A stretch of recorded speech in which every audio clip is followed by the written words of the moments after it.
तो आज हमारे पास बीए की परीक्षा की तैयारी के लिए पॉजिटिव साइकोलॉजी की यूनिट 2 पर कुछ बहुत ही दिलचस्प मटेरियल है। हाँ। ये उन प्रक्रियाओं और अवस्थाओं के बारे में है जो हमें मतलब इंसान के तौर पर मजबूत बनाती हैं। बिल्कुल। तो आज का हमारा मिशन एकदम साफ है, खुशी, वेल बीइंग और रेजिलियंस, इन तीनों कॉन्सेप्ट्स की गहराई में उतरना। और ये सिर्फ आप कह सकती हैं अकादमिक शब्द नहीं है। नहीं, बिल्कुल नहीं।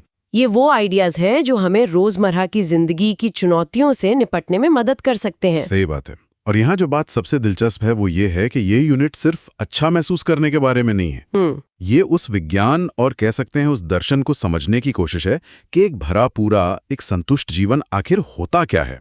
तो हम इस सवाल से जूझेंगे कि खुशी आखिर है क्या। हाँ, और इससे भी जरूरी, जब हालात मुश्किल हों तो हम टूटने के बजाय और मजबूत होकर कैसे उभर सकते हैं। चलिए तो फिर सबसे बड़े सवाल से ही शुरू करते हैं।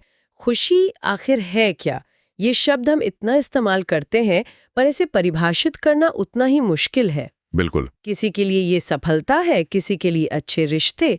तो मनोविज्ञान इसे कैसे देखता है? क्या इसकी कोई एक मतलब तय परिभाषा है? मनोविज्ञान में इसे दो तरह से देखते हैं, दो अलग अलग नजरिए हैं, पर वो जुड़े हुए हैं। अच्छा।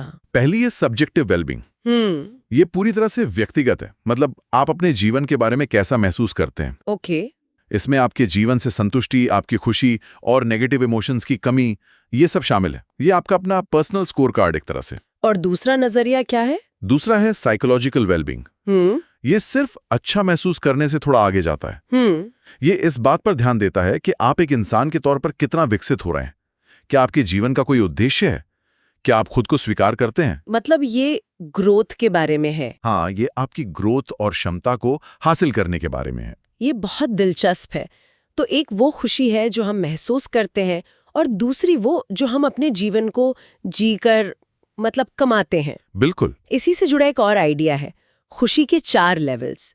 ये समझने में बहुत आसान लगते हैं पर गहरे हैं। पहला है प्लेजर, यानी वो छोटी छोटी चीजें जिनसे तुरंत खुशी मिलती है, जैसे अच्छा खाना या कोई फिल्म देखना। हाँ, ये खुशी का सबसे बुनियादी लेवल है, पर ये ज्यादा देर टिकता नहीं। सही। इसके ऊपर आता है दूसरा लेवल, पैशन। ये वो अवस्था है जब आप किसी काम में इतने डूब जाते हैं कि समय का पता ही नहीं चलता। इसे फ्लो स्टेट भी कहते हैं। जैसे किसी कलाकार के लिए पेंटिंग करना। हाँ बिल्कुल। मेरे साथ ऐसा तब होता है जब मैं कोई मुश्किल रेसिपी बनाने की कोशिश कर रही होती हूँ। 3 घंटे निकल जाते हैं और पता ही नहीं चलता। हाँ बिल्कुल।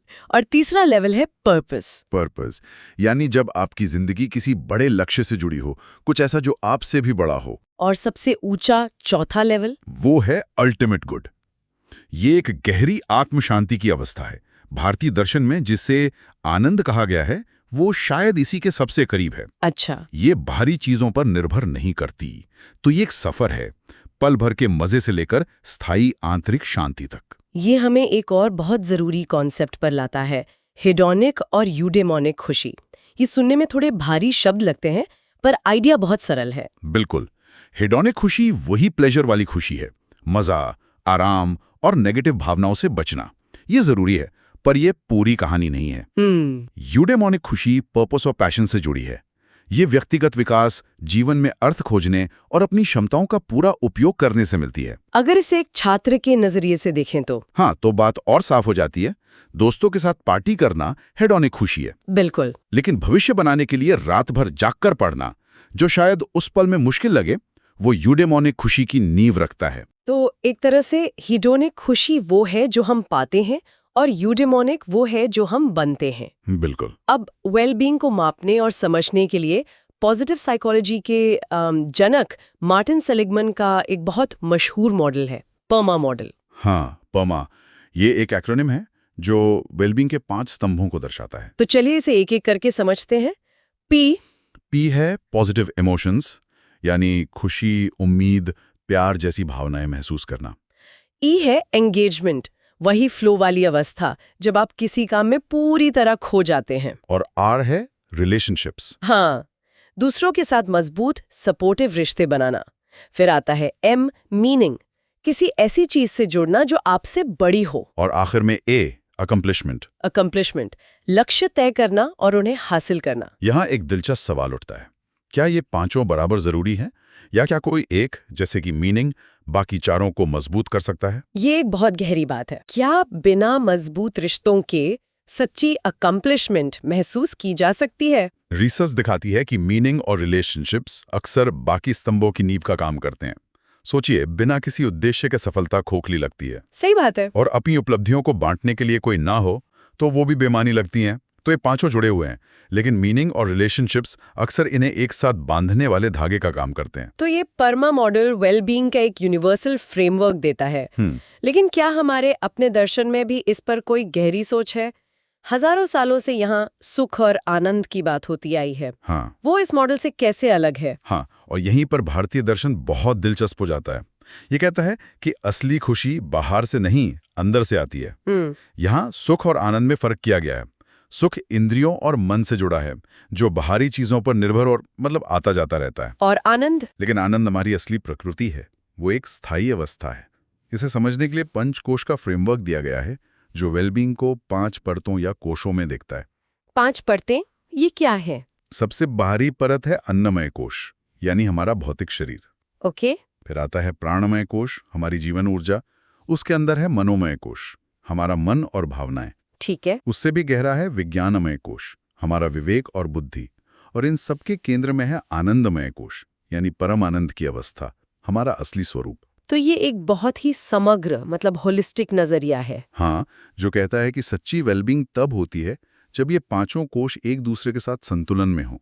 तो खुश रहना और वेलबींग तो ठीक है, लेकिन जिंदगी हमेशा आसान नहीं होती, मुश्किलें तो आती ही हैं। बिल्कुल। यहीं पर हमारे आज के तीसरे हीरो यानी रेजिलियंस की एंट्री होती है। मुझे रेजिलियंस का ये रबर बैंड वाला आइडिया बहुत पसंद आया।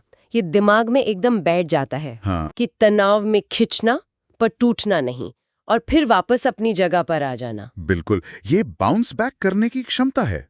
लेकिन ये समझना जरूरी है कि रेजिलियंस कोई स्विच नहीं है जिसे ऑन या ऑफ किया जा सके। अच्छा। ये एक डायनामिक प्रक्रिया है जो समय और स्थिति के साथ बदलती है। हो सकता है कोई अपनी प्रोफेशनल लाइफ में बहुत रेजिलिएंट हो, लेकिन निजी रिश्तों की मुश्किलों में बिखर जाए। मतलब ये फिक्स्ड नहीं है? नहीं, ये कोई फिक्स्ड गुण नहीं है, बल्कि एक स्किल है जिसे विकसित किया जा सकता है। तो सवाल ये है कि रेजिलियंस आती कहाँ से है? क्या लोग इसके साथ पैदा होते हैं या इसे सीखा जा सकता है? ये एक बहुत बड़ा सवाल है। कुछ हद तक स्वभाव का रोल होता है, लेकिन अच्छी खबर यह है कि इसका बड़ा हिस्सा सीखा और विकसित किया जा सकता है। अच्छा। इसे हम 3 हिस्सों में देख सकते हैं। कुछ हमारे अंदर की बातें हैं, कुछ हमारे बाहर का सपोर्ट और कुछ हमारे माहौल का असर। चलिए, अंदर की बातों यानी व्यक्तिगत गुणों से शुरू करते हैं। कौन से गुण किसी को ज्यादा रेजिलिएंट बनाते हैं? इसमें कुछ चीजें बहुत जरूरी हैं। पहला है पॉजिटिव एटीट्यूड। मुश्किलों को अंत की तरह नहीं, बल्कि एक चुनौती या अवसर की तरह देखना। दूसरा, इमोशनल रेगुलेशन, यानी तनाव में अपनी भावनाओं पर काबू रखना, आवेश में आकर फैसले न लेना। और एक है सेल्फ एफिकेसी। हाँ, सेल्फ एफिकेसी यानी अपनी क्षमताओं पर विश्वास। ये सिर्फ पॉजिटिव सोचना नहीं है, बल्कि ये मानना है कि मैं इस खास काम को कर सकता हूँ। जैसे एक छात्र का ये मानना कि मैं ये परीक्षा पास कर सकती हूँ। एकदम सही। ये विश्वास ही उसे मेहनत करने की ताकत देता है। और एक और गुण है फ्लेक्सिबिलिटी, यानी बदलाव के साथ खुद को ढालना। लेकिन क्या फ्लेक्सिबिलिटी का मतलब अपने उसूलों से समझौता करना है? कई बार लोग सोचते हैं कि मजबूत होने का मतलब है किसी भी हालत में न झुकना। नहीं, बिल्कुल नहीं। ये एक बहुत जरूरी फर्क है। यहाँ फ्लेक्सिबिलिटी का मतलब है तरीके में लचीलापन, लक्ष्य में नहीं। अच्छा, ये एक पेड़ की तरह है जो आंधी में झुक जाता है ताकि टूटे नहीं, जबकि एक कठोर पेड़ टूटकर गिर जाता है। लक्ष्य वही रहता है, लेकिन उस तक पहुंचने के रास्ते बदले जा सकते हैं। ये तो हुई अंदर की बात, लेकिन सब कुछ व्यक्ति पर ही निर्भर नहीं करता। बाहरी सपोर्ट सिस्टम भी तो बहुत मायने रखते हैं। बहुत ज्यादा। परिवार, दोस्त और समुदाय का सपोर्ट तनाव के लिए एक बफर या शॉक अब्जॉर्बर का काम करता है।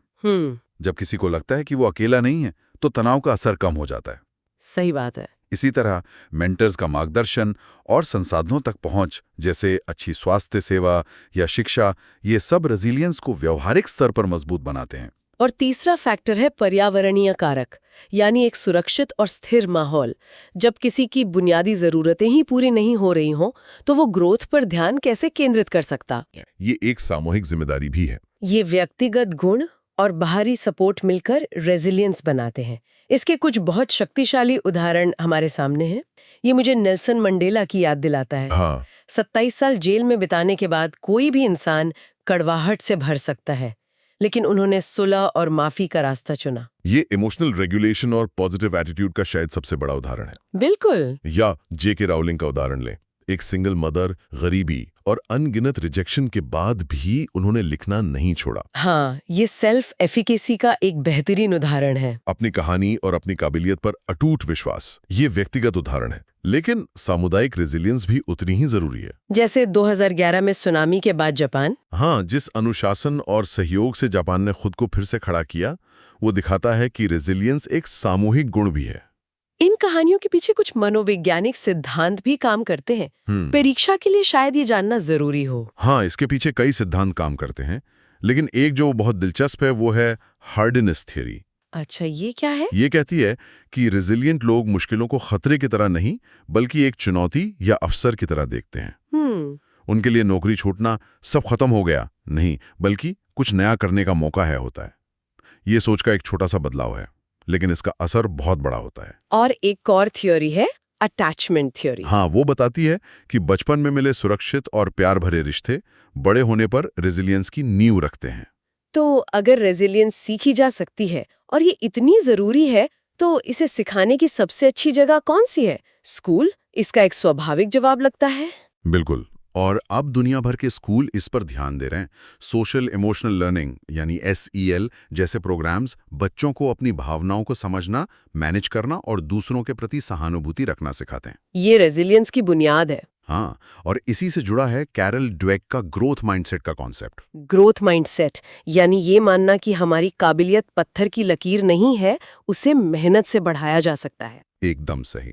जब छात्र ये मानते हैं कि उनका दिमाग एक मांसपेशी की तरह है जिसे मेहनत से मजबूत किया जा सकता है, तो वे असफलताओं से डरते नहीं, बल्कि उन्हें सीखने का एक मौका मानते हैं। मैं गणित में कमजोर हूँ की जगह वे सोचते हैं, मुझे गणित में और मेहनत करने की जरूरत है। बिल्कुल, ये छोटा सा बदलाव एकेडमिक प्रदर्शन और जीवन दोनों में क्रांति ला सकता है। और अब ये सब सिर्फ एकेडमिक बातें नहीं रह गई हैं।